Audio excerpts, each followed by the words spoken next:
Peut-on avoir la foi puis vouloir disparaître? Aujourd'hui, on parle de souffrance, d'envie de mourir. Parce que, ben oui, ça peut arriver à n'importe qui. Bienvenue au podcast de la magie du pouvoir mental.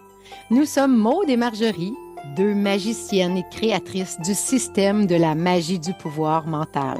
Nous avons créé ce podcast pour faire connaître au plus grand nombre le grand pouvoir que nous avons tous sur notre mental, pour mettre plus de magie dans nos vies et créer notre vie rêvée. Oui, c'est possible pour tous. Attends-toi à ce que la magie se manifeste dans ta vie. Maude, aujourd'hui, on parle d'un sujet assez controversé. On va parler de suicide parce que dans les milliers de personnes qu'on accompagne, on en voit beaucoup de gens qui ont envie de mourir, qui se demandent s'ils ont envie de continuer ou mourir, justement, qui pensent au suicide. Moi-même, j'y ai déjà pensé, puis je vais en parler un peu plus loin dans l'entrevue, mais on passe toutes par des périodes très sombres. Puis la transformation, je pense qu'elle commence justement quand on ose en parler, quand on ose s'ouvrir au fait qu'on souffre tellement qu'on a envie de mourir. En fait, les personnes qui pensent à ça, je pense à toi, je pense à certaines personnes dans la formation qui me disent quand ils ont eu des tentatives. Puis on a même une personne qui est arrivée à la formation puis elle a dit je t'ai rendu à ma dernière tentative. Là. Puis je vous ai rencontré puis j'avais plus rien à perdre. Puis aujourd'hui, cette personne-là est heureuse, elle est bien. On dit toujours c'est pas nous qui t'a sauvé la vie, c'est toi qui as décidé de te sauver la vie. Puis je peux en parler, puis j'ai mon fils aussi, que l'année passée, qui a fait une tentative de suicide. Et souvent, c'est des êtres très spirituels qui arrivent sur la planète et qui ont un chemin de vie à suivre, qui ont un travail à faire sur cette planète. Mais quand ils arrivent ici, ils trouvent ça tellement difficile qu'ils ont envie de repartir.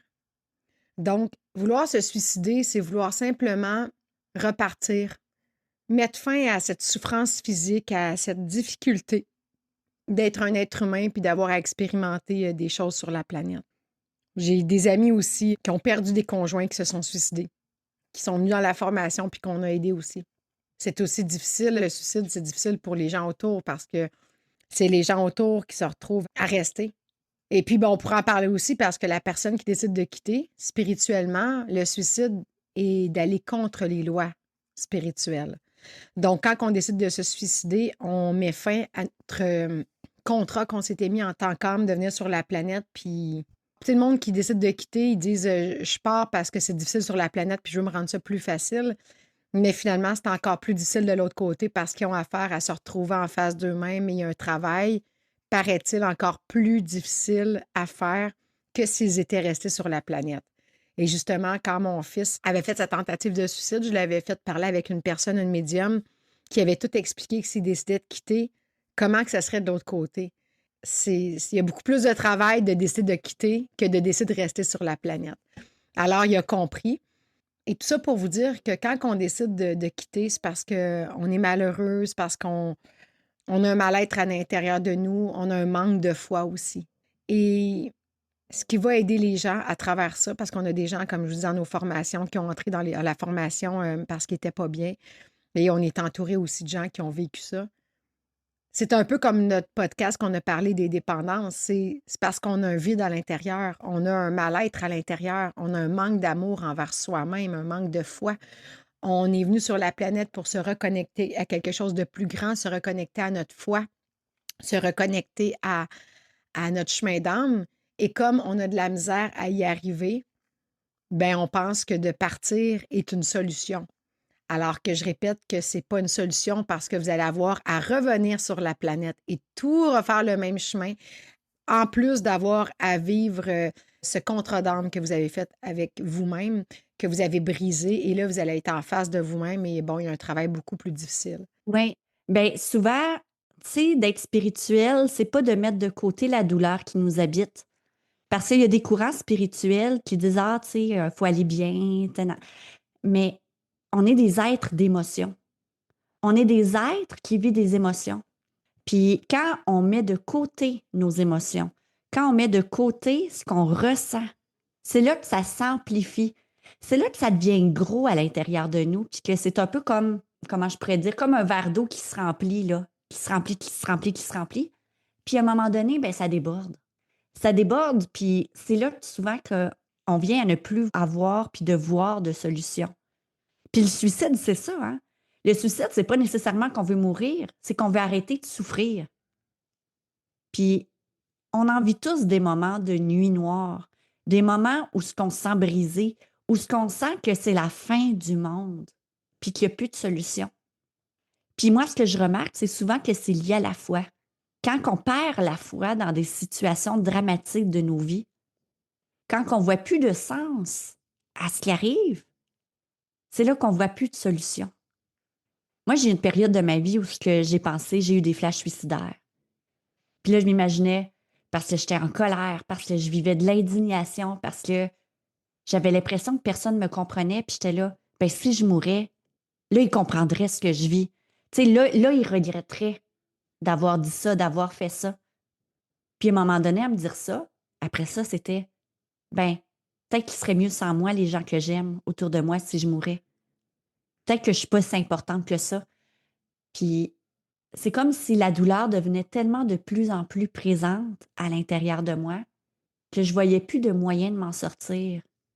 C'est comme si le choix, c'était de souffrir ou de mourir. Mais en même temps, c'est tellement pas ça. Puis on en a plein de gens comme ça dans nos programmes qui arrivent à nous puis qui ont l'impression qu'il n'y en a plus de solution.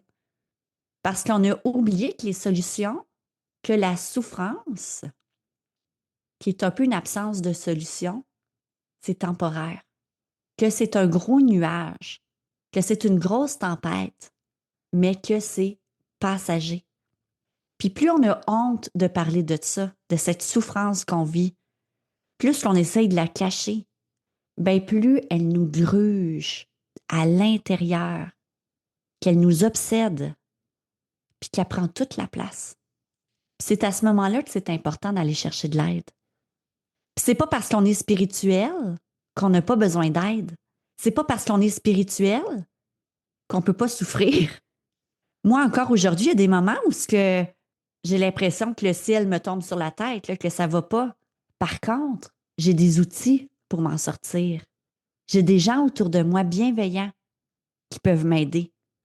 L'important quand on vit quelque chose de dramatique à l'intérieur de ça, puis des fois, ils sont là, ouais, mais c'est pas gros, je dérangerai pas pour ça, c'est pas assez gros, voyons donc, j'ai pas raison de me. Non, si tu vis une émotion, c'est parce qu'elle a raison d'être là, puis qu'il y a quelque chose à libérer par rapport à ça. Puis la souffrance, c'est pas une identité, c'est pas quelque chose qui te définit. On est humain. Et il faut déconstruire le fait que parce qu'on est spirituel, on n'est plus un humain en train de vivre des émotions. C'est normal. Puis la vraie spiritualité, c'est pas de nier la douleur, c'est de l'accueillir. C'est de l'accueillir dans l'enseignement qui est là à nous transmettre.